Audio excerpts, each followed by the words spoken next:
Hi friends, it is 4 o'clock on Thursday, which is a great day, which you know what 4 o'clock on Thursday means. It is getting tipsy with Erin. So I hope everyone is doing great. It is disgusting outside. It is pouring down rain. It has been awful and windy all day. So that's disgusting. But I hope everyone is doing wonderful today. It is episode 17 of Getting Tipsy with Erin, and today we are going to discuss the 3 things you don't learn from watching HGTV. Hi Wayne, how are you? So 3 things you don't learn from watching HGTV, and I know everyone has been watching a lot of extra television, a lot of extra shows, and by the way, if you have Hulu, you have to watch Little Fires Everywhere. I discovered that this week, and it is amazing. I'm very upset that there's only 1 season, and there's only supposed to be 1 season, but we'll talk about that some other time. So 3 things from HGTV that you don't learn from HGTV. So HGTV makes house hunting look like a breeze, right? You go in, you look at 3 magical houses. The agent just takes you in and opens this door, and then you say, I want that one, and then boom, you're a homeowner. Yeah, it doesn't really work that way. So then you go into trying to buy a house, and you feel like all of a sudden you're sailing across the Atlantic Ocean by yourself and freaking out. So I am here to help you and tell you the 3 things to be prepared for.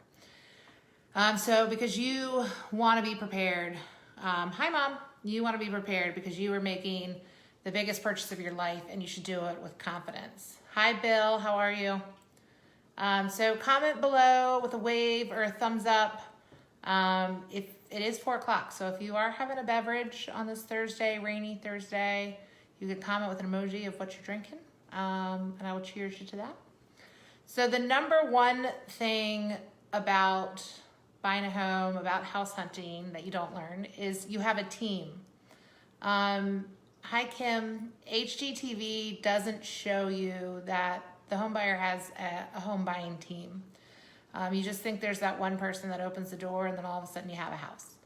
So you have a team of professionals that are going to work together to get you to the closing table, and you want to make sure that you feel comfortable with that team, that you jive with that team, and that that they can all work together well. So you're going to have a realtor who, and it's a little different from state to state. So I'm going to talk about Virginia. If you're watching from outside of Virginia, we can chat. But you're going to have a realtor who's going to show you your home. It's going to work in your best interest, educate you on the market, guide you on what to offer the sellers, to negotiate on your behalf throughout the process. Especially right now when there's low inventory. So if a home is in good condition and is priced appropriately, it is gone in 24 hours with multiple offers. So you want to make sure your realtor can set you up to have the best offer possible. But also you're going to have a lender, a loan officer who is going to help you with your mortgage, is going to shop your rate to make sure they can lock you at the best rate. So that you can, hi Marcy, so that you can have your best payment, because that is going to be your payment for the length of the time. I'd say for 30 years, but most people don't own their home for 30 years. But you want to have a great payment on that home. You're also going to have a home inspector who's going to do a general inspection of the new home and advise you about repairs that are necessary. Hi Helen. And things that need to be done. And you may have a pool inspection, you may have a fireplace inspection. You're going to have an insurance agent that's going to help you with your homeowner's insurance, and they may look at doing a policy that's also going to umbrella with your car insurance. Not umbrella, but it's going to group together with your car insurance.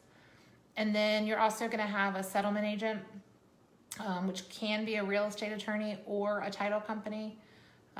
So you're going to have several parties that are working together Your realtor should be able to recommend some to you. You don't necessarily need to go with that one or two. I typically like to recommend a couple, a few to my clients, and let them sort of feel out which one is going to work best for them. So you do have a team of people that are working in your best interest, and the best thing you can do is rely on those people and their expertise and their advice.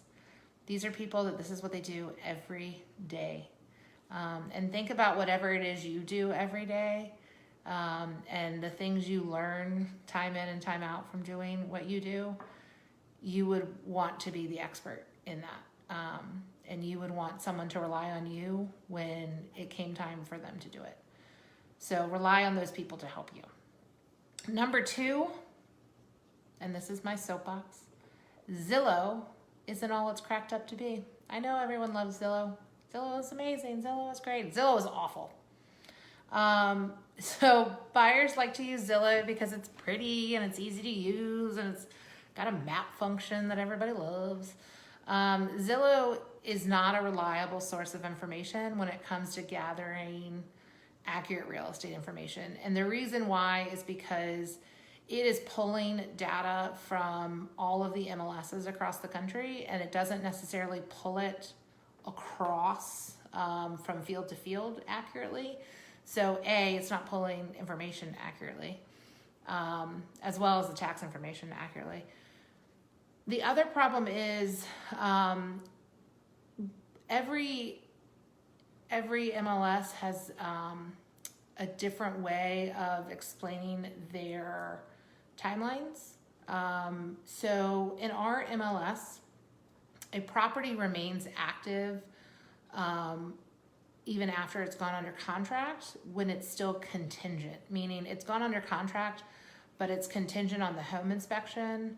And until that contingency is removed, it's quote unquote active in the MLS. But as a realtor, I can see that it's under contract. So to Zillow, it's still active. So you're going to look it up and you're going to think that that property is still available. Hi, Erin, how are you? So you're going to think that that property is still available, and you're going to call me and say, hey, I want to see this property. And then I'm going to look it up and I'm going to say it's not still available. And then you're going to be crushed because you're going to have been looking at that property for the last 30 minutes and planning on where you were going to put your couch, and now it's not available.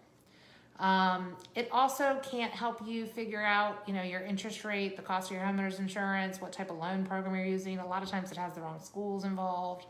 So there's just a lot of information there that's not up to date. Our RAIN system, which is the Hampton Roads MLS, is also holding back their feed now to their syndicate feed, which goes to Zillow, Trulia, Realtor.com, and all of those programs. They're holding their feed for 24 to 72 hours. So the listings that go to them are getting there a day to 3 days later. And with our low inventory right now, again, if a property is in good condition, priced appropriately, and in a good location, it has already gone under contract. So you want to be on an MLS search with a realtor that has an IDX, what's called an IDX feed, that they're getting it directly from the MLS as opposed to looking at Zillow, Trulia, Realtor.com, or any of those. And I can set up in mine, our program's called Real Scout, and I can set up in Real Scout where I can take that contingency and say it doesn't have a contingency. So you aren't going to get those properties that are under contract, and you're not going to get frustrated by that. So that's number 2. Zillow's not fantastic. Number 3, there can be other offers when you find the one. So again, HGTV, it's you go in and you look at 3 and you found this one and it's yours. No, sometimes you have to compete for it. So either A, the situation I was just discussing where you see something that's already under contract, or B, you go into a house and you love it, but there's also another realtor out the door with people, and there was a realtor before you with people, and now you're in a multiple offer situation. And it happens. It happened this past Saturday. I wrote a contract and we were up against 6 other contracts. 2 weekends ago, I wrote a contract and we were up against, I think it was 4 contracts in that situation. We were the 4th contract. We were the third contract to come in, we were 4 contracts total. So it doesn't show you that reality. HGTV doesn't show you that reality. So make sure you have a realtor that can help educate you on some different methods on how to write that winning offer, the different things you can do to make sure the seller picks you and your offer. There's several different methods, and maybe I'll do a video on that. Some different tips and techniques and tricks that can help you. And it may be a settlement date, it may be closing cost, it may be the type of loan, it may be, asking for something later that you could ask for now, that a lot of people ask for now, but you have an opportunity to ask for it later. It's a little trick of mine that I keep in my back pocket. But you're all asking for the same house, so you need to make sure that your offer is the best offer. So those are sort of my 3 things that HGTV just doesn't tell you about. You have a team that's helping you, and make sure you rely on your team. Zillow is not fantastic, and you may not be the only person vying for that house that you want to buy. So make sure you have the best offer. So just important to know those 3 things. I've said this all this month. I do have a free guide, my Reality House Hunters Guide, that talks about house hunting and the differences between HGTV and house hunting, and I'm happy to send it to you. If you comment below or shoot me a DM, send me your email address, and I will send that over to you right now. If you have any questions or comments, or if there's something you want me to cover in my weekly videos, please feel free to comment, shoot me a message, and I'm happy to do that. If you have any questions, feel free to reach out to me. It's always a pleasure seeing you at 4 o'clock on Thursdays, and I will see you next week. Hopefully the weather will be nicer. And hopefully we will have started to lift some restrictions, and we will see you all again soon. So everybody have a great Thursday, have a great weekend, and we will all see you soon. Bye guys.